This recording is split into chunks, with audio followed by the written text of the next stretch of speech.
Okay, today I'm going to be talking about something that I feel like is probably one of the most important things there is when it comes to striking a golf ball. Now, I kind of came upon this only in the last couple of years, but I do find it to be the number one thing that I tend to fix in a lesson, and then also one thing that I think most people try to avoid due to classic golf instruction.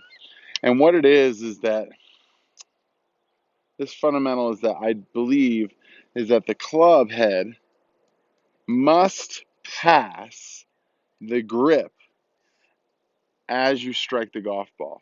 So as you're going in to hit the golf ball, I want the club head to feel as if it is passing by the grip as you strike the golf ball. And here there's a couple of reasons why I want that. One is that I believe it is the key to avoiding fat shots. So if you notice here, if I bring this in a little bit closer, as the club head passes the grip, the bottom of the stroke starts to level out. So as the club head catches up to the grip, the bottom of the swing kind of makes a bottom of a U. And it's like the club kind of comes in for a landing as a plane kind of comes in to land onto the ground. So if I strike the ground with the club head passing the hands, it gives the feeling of just this nice smooth hit of the ground where you're just brushing the grass. And I think a lot of people have always given that credit to hitting the correct amount of ground. But if you'll notice here, I'll kind of hit the ground a couple of times. And the first time that I hit it, I barely hit the ground. And then I hit it a little harder, then a little harder, then a little harder, then a little harder, and then a little harder.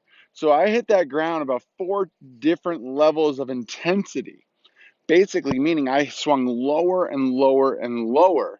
However, I never pulled up any turf there, so I never got too much ground, even though I kept swinging lower and lower. So why was that? Well, it's because the club head kept passing the grip down at the bottom, which then made the club come in for a landing and just smoothly hit the ground. What causes the club to dig into the ground is our hands being in front and the club digging in, and when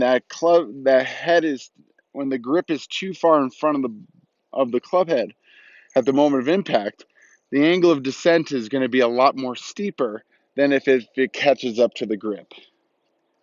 Now, the second reason why I think getting the club head to pass the handle is important is because it creates power. Okay, it creates power. Now, a lot of times people think that power is generated through the rotation of your body. But if you notice here, when I put the club underneath my armpit here, and I just rotate back and rotate through, it looks as if I'm trying very hard to create a lot of speed with the club, but I don't create that much swish or that much club head speed. Where if I put the club in my hand and I just use my hand to whip it, it tends to snap a lot faster and create what, kind of 10x type of power, meaning that you're giving in X amount of effort, but it gives you 10 times that amount of speed because there's this snapping motion that creates this other force that has something to do with not muscular force, but more centripetal force of a club kind of swinging around in a circle. Very similar to kind of cracking a whip. So if you notice here, when I swing the club back and swing the club through, the moment that it creates that swish, it's also the moment that this club passes by my hands. If I were to take a hammer and I had to hammer something down here, the moment that I cock the hammer and then throw the hammer down, it gets that peak speed at the moment that the club catches up to the handle or where I'm holding the hammer. So I'm not thinking of dragging the handle when I try to create the power of the hammer. I'm just thinking throw the head of the hammer. But I think a lot of people think that it's so important to have flat left wrist coming into impact and getting the grip in front that they accelerate the grip end of the club to try to attain this extremely great impact position. but it actually takes away from the power. Where if they focused more on getting the club head to pass the hands and accelerate the club head past the grip, they would actually get more power and help the ball go farther than they ever have before. So getting that club head to pass the hands also helps with power. Now, lastly, getting the club head to pass your hands also helps you control distance. Okay, it helps you control distance.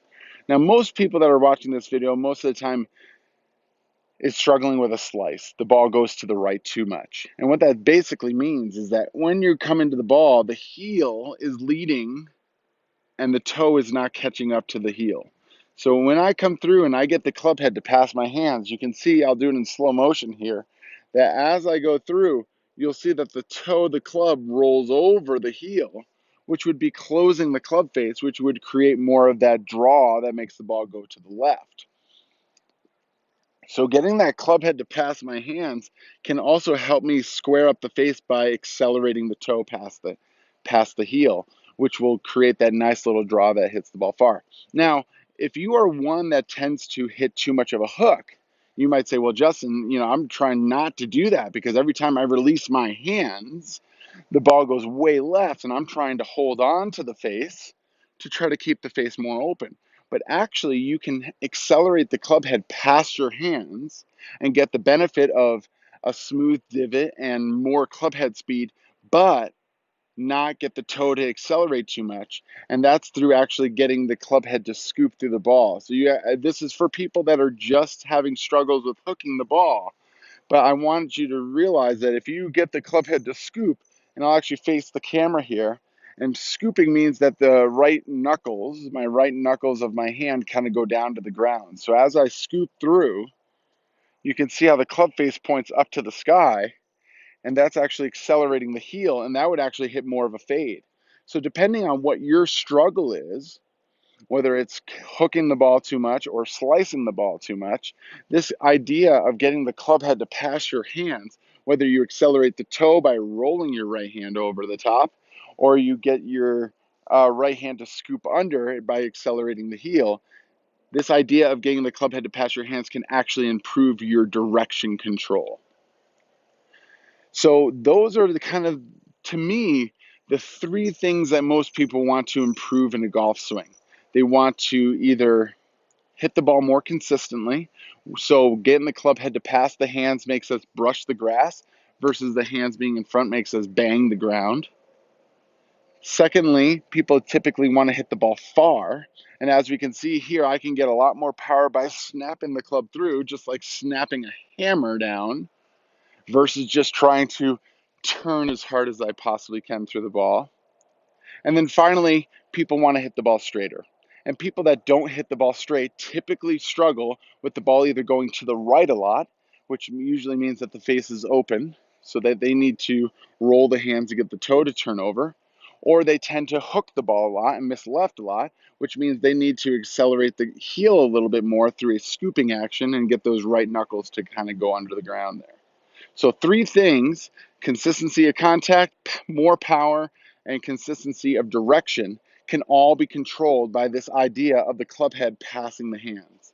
Now, I know this goes against what a lot of golf instruction says. Everyone talks about flag, getting the hands in front of the club head. And I went through a lot of years, about 7 to 8 years of teaching that. But in the last 4 to 5, I've been really encouraging students to get the club head to pass the hands. And it's really the secret to great ball striking that really has been frowned upon in historical golf instruction. So today I'm encouraging you to feel this idea, to let the club head pass your hands and go ahead and release the club head past the grip as probably the most important fundamental of great ball striking. Thanks so much for watching today's video. I really hope you liked it. I know it's a little bit different than maybe something that you've heard before, but I really encourage you to try it out. If you haven't done so already, please go down and click on the red button down below. It's the subscribe button. And then right next to it, there's a bell button. If you click on that and go up to all, it'll give you notifications for future videos that I'm coming out with. Today, it's kind of the first fundamental of 3 fundamentals I'm actually going to show you this week. So please stay tuned this week because I'm going to be showing some more, there's going to be some more videos coming out. If you like this video, please go ahead and click the like button. It's the thumbs up button down below. It really helps out my channel. And then if you know somebody that could really benefit from this video, please go ahead and share the link with them so that they can see this video too. Lastly, if you have any comments about today's video, if you have any questions about it, please go ahead and put it down in the comment section. I read all of them, and I'd like to reply to all of them if you have any questions or particular comments about the video. Thanks so much for watching today's video. I really hope this helps your game.